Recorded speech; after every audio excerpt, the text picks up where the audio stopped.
আসসালামু আলাইকুম, কি অবস্থা সবার? আশা করি সবাই অনেক বেশি ভালো আছো। তো আজকে ভিডিওতে আমরা এইচএসসি 24 ব্যাচ, তোমরা যারা কোথাও এখনো চান্স পাও নাই কিন্তু আরো একবার নিজের সাথে যুদ্ধ করে একটা পাবলিকের সিট নিশ্চিত করতে চাও, অর্থাৎ আরো একবার ভর্তি পরীক্ষায় বসে যাচ্ছ, তাদের নিয়ে কথা বলবো।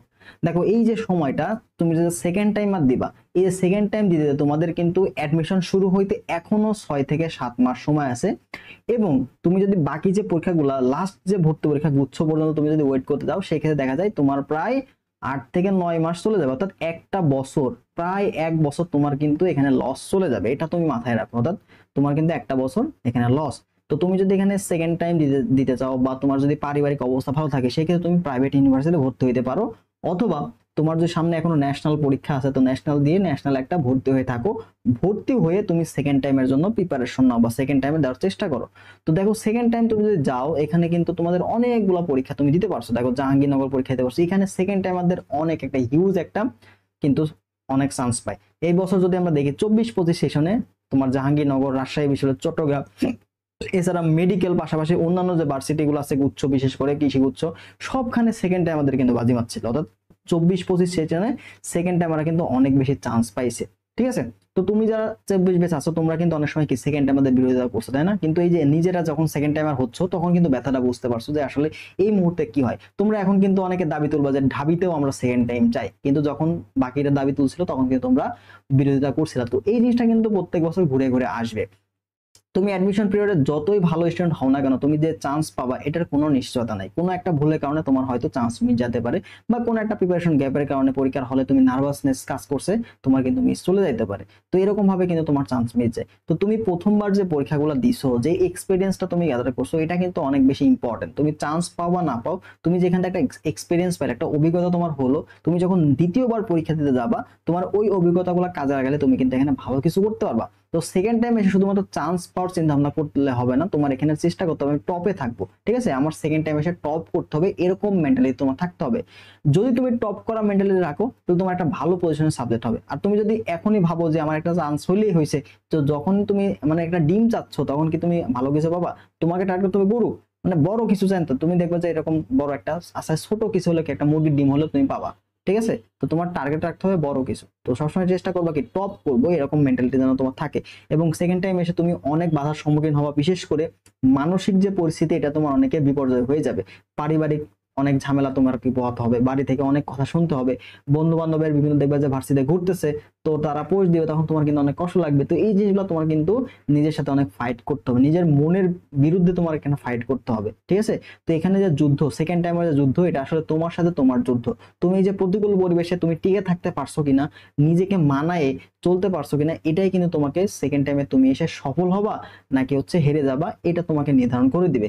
জাস্ট যদি একটু দাঁতে কামড় দিয়ে যদি একটু লড়াই করতে পারো, এই সময়টা লম্বা একটা সময় যদি ধরে রাখতে পারো। আসলে প্রবলেমটা হচ্ছে সেকেন্ড টাইমে যে লম্বা একটা সময়, এই সময়টা আসলে ধৈর্য ধরে থাকা কখনোই পসিবল না। একটা বই তুমি কতবার পড়বা? 10 বার 12 বার পড়তে পড়তে তোমার একঘেয়েমি চলে আসবে, তোমার একটা সময় এসে পড়তে ভালো লাগবে না। তো আলটিমেটলি যারা এই যে ধৈর্য ধরে লেগে থাকতে পারবে, তারা অনেক ভালো কিছু করবে। ঠিক আছে? কোথাও না কোথাও তাদের কিন্তু ভালো পজিশনে চলে আসবে, দেখবে যে কোথাও না কোথাও তো একটা ভালো একটা লেভেলে কামব্যাক চলে আসছে। হয়তো জাবিতে পরীক্ষা হলো, প্রথমে হলো না, রাবিতে হয়ে গেছে, রাবিতে হলো না, দেখবা চবিতে প্রথম থেকে চলে আসছে, বা সাস্টে চলে আসছে। দেখো, সাস্ট তোমাদের অনেক টার্গেট থাকে, তো সাস্টে কিন্তু সেকেন্ড টাইম আছে। যারা ইঞ্জিনিয়ারিং প্যাশনেট, তারা কিন্তু সাস্টকে টার্গেট করতে পারো। গুচ্ছতে কৃষি গুচ্ছ, তো এগুলা কিন্তু কৃষি অত গুচ্ছ থাকবে না, আলাদা হয়ে যাবে।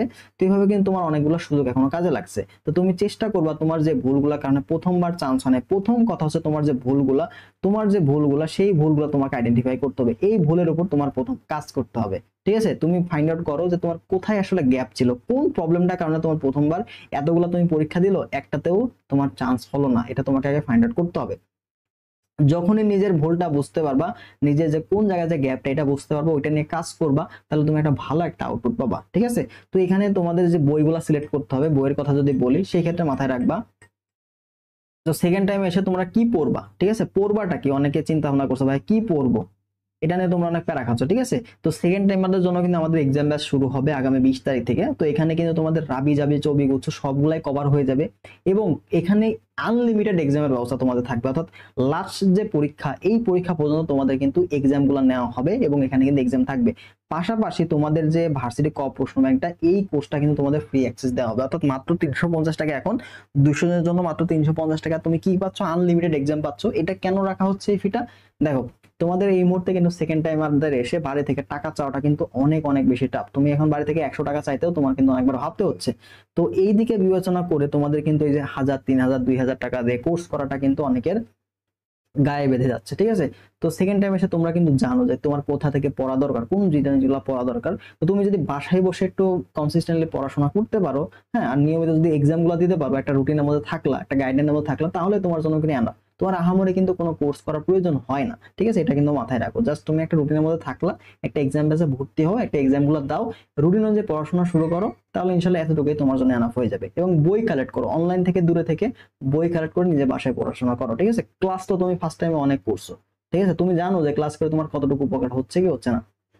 তুমি অবশ্যই ক্লাস করবা, ক্লাস ইউটিউবে তুমি অনেক ফ্রি ক্লাস পাবা। তোমার যেই চ্যাপ্টারের প্রবলেম বা যেই অধ্যায়ে যে বিষয়ের প্রবলেম তুমি সব ওইটার কিন্তু ফুল ক্লাসগুলো পেয়ে যাবা। তো চেষ্টা করো বাসায় বই কালেক্ট করে বই পড়ার। তো বই কোনগুলা কালেক্ট করবা, যাদের প্রবলেম আছে সাবজেক্ট ওয়াইজ। যেমন আমি যদি ম্যাথে তোমার প্রবলেম বলি, তাহলে তুমি কি করতে পারো, আসপেক্ট সিরিজের ম্যাথ বইটা নিতে পারো। যদি ফিজিক্সের প্রবলেম বলো, তাহলে আসপেক্টের তোমার যে ফিজিক্সের বইটা আছে এই বইটা কালেক্ট করতে পারো, ঠিক আছে। অথবা ওভারঅল তোমাকে চেষ্টা করতে হবে একটা ভার্সিটি ক প্রশ্ন ব্যাংকটা কালেক্ট করা, ঠিক আছে, ভার্সিটি ক প্রশ্ন ব্যাংকটা কালেক্ট করার এবং এই প্রশ্ন ব্যাংকটা খুব ভালো মতো সলভ করার। তো তোমরা জানো আমাদের ভার্সিটি ক প্রশ্ন ব্যাংক সলভ কোর্স কিন্তু তোমাদের সাথে এই জন্য ফ্রিতে দেওয়া আছে। গত বছর যে কোর্সটা সেটা তোমরা ফ্রি পেয়ে যাচ্ছ, এখান থেকে তুমি ক্লাসগুলো করতে পারো আরামসে, হ্যাঁ। তো এটাতে তোমাদের প্রবলেম হবে না ভার্সিটি ক নিয়ে। তো ভার্সিটি ক প্রশ্ন ব্যাংকটা খুব ভালো মতো তোমাকে সলভ করতে হবে, প্রত্যেকটা টাইপের কনসেপ্টটা তোমার ভালো মতো জানতে হবে। এখানে তোমরা অবশ্যই প্রথম দিকে হয়তো তোমাদের পড়ার সময় ছিল না, যার কারণে তুমি সিলেবাসটা হয়তো ভালো মতো শেষ করতে পারো না, কিন্তু এখানে তুমি একটা কিন্তু লং টাইম পাচ্ছ। এই লং টাইমের মধ্যে তুমি কিন্তু খুব সহজেই সিলেবাসটা অনেকবার শেষ করতে পারো, ঠিক আছে। মিনিমাম 5 থেকে 6 বার তুমি কিন্তু সিলেবাসটা শেষ করতে পারবা যদি তুমি চাও। প্রথম 3-4 মাসে তোমার মোটামুটি আস্তে আস্তে সিলেবাসটা শেষ করবা, বাকি 2-3 মাসে তুমি সমানে রিভিশন দিবা। আর রিভিশন দিতে তোমার কিন্তু বেশি সময় লাগবে না যদি একবার ভালো মতো শেষ করতে পারো সিলেবাসটা।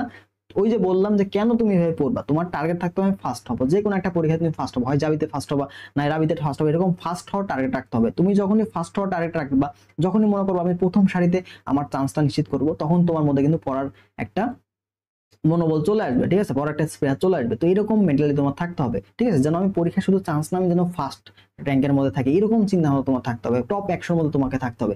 যখন তুমি এটা চিন্তা ভাবনা করবা, টেবিলের সামনে লিখে রাখবা, দেখবে যে পড়ার মোটিভেশন তোমার এমনিতে চলে আসবে। মোটিভেশন আলাদা কিছু না, তোমার নিজের মোটিভেশন তোমার মধ্যে রাখতে হবে, ঠিক আছে। তো এছাড়া সেকেন্ড টাইম আমাদের কিন্তু একটা আলাদা গাইডলাইনের মধ্যে রাখতে হয়। তো আমরা এই জিনিসটা ফোকাস করবো আমাদের সেকেন্ড টাইম এক্সাম বেসে।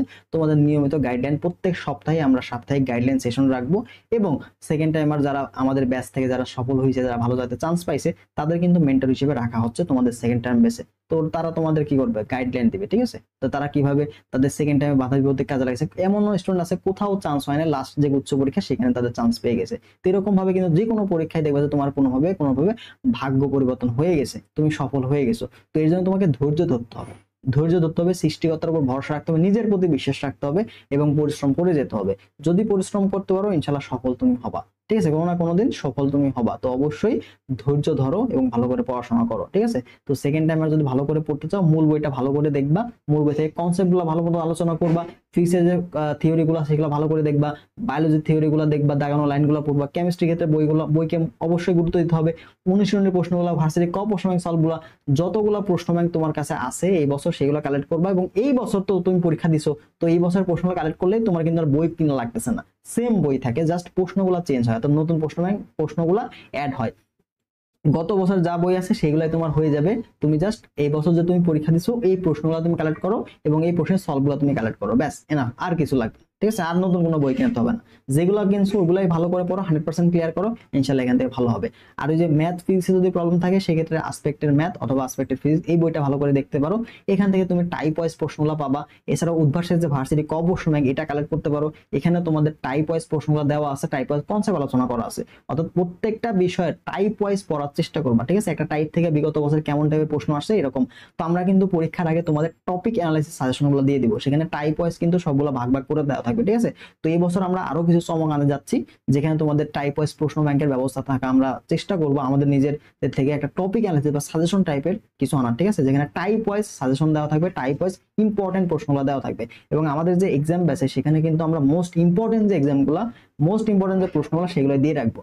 কেউ যদি অ্যাটলিস্ট আমাদের এক্সামগুলোর প্রশ্নগুলো ভালো করে প্র্যাকটিস করে, তার দেখবা যে কোথাও না কোথাও চান্স হয়ে গেছে। কারণ আমাদের এক্সামগুলোতে আমরা সবচেয়ে ইম্পর্টেন্ট প্রশ্নগুলো বাছাই করা হয় এবং সেগুলো থেকে দেখা যায় ম্যাক্সিমাম পরীক্ষায় কমন চলে আসে, ঠিক আছে। যতগুলো পরীক্ষা হয়েছে প্রত্যেকটা পরীক্ষাতে আমাদের এক্সাম থেকে আমাদের প্রশ্নগুলো থেকে অনেক প্রশ্ন কমন ছিল, অনেক টাইপ কমন ছিল, ঠিক আছে। তো যারা রেগুলার পড়াশোনা করছিল, যারা রেগুলার এক্সামগুলো দিচ্ছে, প্রশ্নগুলো রিভিশন দিচ্ছে, তাদের খুব ভালো জায়গাতে চান্স হয়ে গেছে এবং তারা কমনও পারছে। তো শুধুমাত্র আমরা প্র্যাকটিসের জন্য এক্সাম নেই না, তোমাদের পরীক্ষা যেন কমন আসে সেটা আমরা খেয়াল রাখি, ঠিক আছে। তো পরীক্ষার প্রত্যেকটা প্রশ্নের সাথে আমাদের ব্যাখ্যা দেওয়া থাকবে। তো ব্যাখ্যাগুলো দেখে তুমি যখন ভুল করবা, তো ভুলগুলো তুমি ঠিক করে ফেলতে পারবা। আমাদের মেরিট লিস্ট দেওয়া হবে, তোমার পজিশন তুমি দেখতে পারবা, কততম হচ্ছ, ঠিক আছে, কত মার্ক পাচ্ছ, সবগুলাই তুমি দেখতে পারো, কয়টা ভুল হচ্ছে কয়টা সঠিক হচ্ছে সবগুলাই তুমি এখান থেকে কিন্তু দেখে নিতে পারবা, ঠিক আছে। তো এটা নিয়ে চিন্তা করার কোনো কারণ নাই। তো যারা এক্সামে ভর্তি হবা তারা হোয়াটসঅ্যাপে যোগাযোগ করো, এই নাম্বারে যোগাযোগ করলে, অথবা আমাদের ডেসক্রিপশন বক্সে আমরা ওয়েবসাইট লিংক দিয়ে থাকছি, ওই ওয়েবসাইট লিংকে গিয়েও তোমরা ভর্তি হতে পারবা, ঠিক আছে। জাস্ট বিকাশে সেন্ড মানি করে দিবা, করে ট্রানজাকশন এটা ওয়েবসাইটে দিয়ে দিবা, দেখবা যে ভর্তি হয়ে গেছে। ওখানে সব নির্দেশনা দেওয়া আছে। যদি কিছু না বোঝো সেক্ষেত্রে হেল্পলাইনে আমাদের হোয়াটসঅ্যাপ নাম্বারে যোগাযোগ করলেই আমরা তোমাদের বোঝাই দেওয়ার চেষ্টা করবো। তো ভালো থাকো সবাই, সেকেন্ড টাইম নিয়ে রেগুলার ভিডিও আসবে ইনশাল্লাহ। তো সবাই ভালো থাকো, দেখা হবে পরবর্তী ভিডিওতে। আল্লাহ হাফেজ।